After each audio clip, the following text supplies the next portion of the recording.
அமைச்சர் அவர்களே, மாண்புமிகு சட்டமன்ற உறுப்பினர் அவர்களே, வணக்கம். இன்று நம்ம பேரிடர் மேலாண்மை குறித்து பேசி கொண்டிருக்கின்றோம். அதில் ஒரே ஒரு சின்ன விஷயம், 2021 அக்டோபர் மாதம் சென்னை பெருமழை, பெரிய வெள்ளம் வந்தது. அதில் எத்தனையோ மக்கள் காலநிலை அகதிகள் போல் அவங்க வீட்டிலேருந்தே அவங்க அகதிகளாக எத்தனையோ வேறு ஊருக்கு போயிட்டோ இல்லை பக்கத்தில் இருக்கிற வழிபாட்டு தலங்களில், பள்ளிக்கூடங்களில், கல்யாண மண்டபங்களில் தங்க வைக்கப்பட்டாங்க.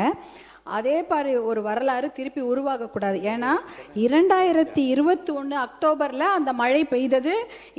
2022 தமிழக அரசாங்கம் ஒரு கமிட்டி அமைக்கிறாங்க, திருப்புகழ் கமிட்டி அப்படின்னு சொல்லிட்டு. இந்த பேரிடரை குறித்து விரிவாக ஆராய்ச்சி செய்ய ஒரு கமிட்டி அமைக்கிறாங்க. அந்த கமிட்டி கிட்டத்தட்ட நம்மளுடைய மதிப்பிற்குரிய முன்னாள் IAS அதிகாரி திருப்புகழையா அவர்களுடைய தலைமையின் கீழ் அந்த விசாரணை கமிட்டி அமைகிறது. 2023 மார்ச் மாதம் அந்த கமிட்டி 600 பக்க அறிக்கையை தாக்கல் செய்கிறார்கள்.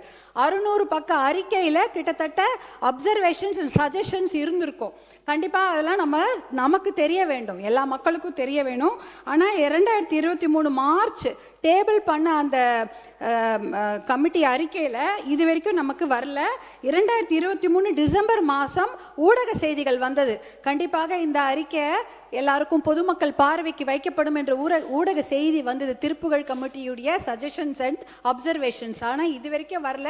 கிட்டத்தட்ட நம்ம வந்துட்டோம் 2026, மறுபடியும் ஒரு அக்டோபர் வரப்போகுது. 41 மாதம் ஆயிடுச்சு.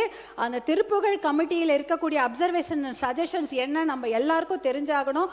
தெரிஞ்சாதான் அடாப்டேஷன் மிட்டிகேஷன் எப்படி. ஏன்னா இப்போ எல்னினோன்னு வரப்போகுது.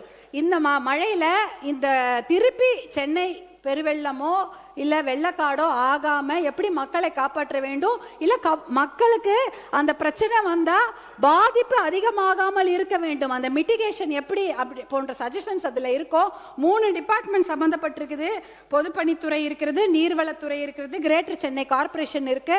இவங்கெல்லாம் என்ன தகவமைப்பை செய்ய போகிறாங்க என்ற தகவல்கள் நம்ம கண்டிப்பாக வேணும். இன்னொரு காலநிலை அகதிகளாக, போர் அகதிகளாக எல்லாரும் போயிருப்பாங்க.